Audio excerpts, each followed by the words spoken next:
কলকাতার দুটি সিনেমায় শুটিং করছেন হিরো আলম। সম্প্রতি হিরো আলম নিজেই এমন খবর নিশ্চিত করেছেন।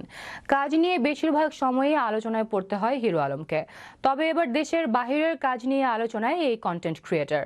বিস্তারিত থাকছে প্রতিবেদনে।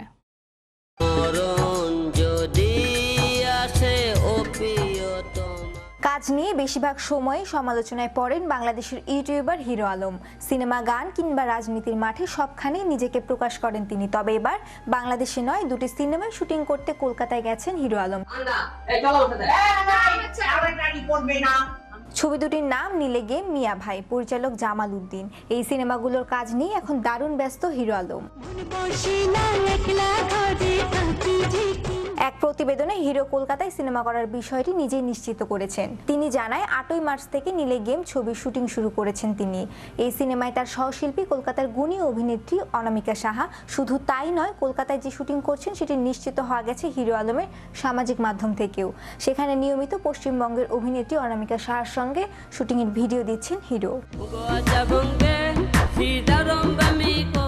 লেখা হয়েছে, জামাল উদ্দিন পরিচালিত মিয়া ভাই ও নীলে গেম সিনেমার শুটিংয়ের কাজ চলছে। অনামিকা সাহা, হিরো আলম ও কলকাতার অনেক বক্সার অভিনেতা রয়েছেন।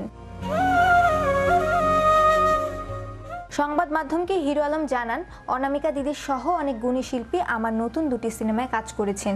এখন কলকাতায় শুটিং চলছে। পরিচালক জামাল উদ্দিন ভাই খুবই সুন্দর গল্প বাছাই করেছেন। আমার নতুন দুই সিনেমা দুই বাংলার দর্শক পছন্দ করবেন আশা করি।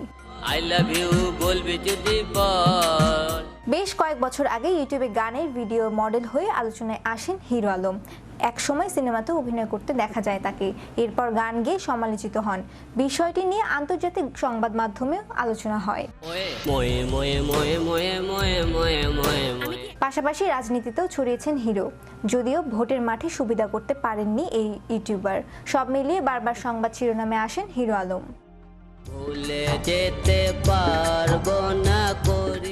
শ্রেয়া রায়, বিশ্ব বাংলা 24, বিনোদন desk. But the blame, no money, no honey.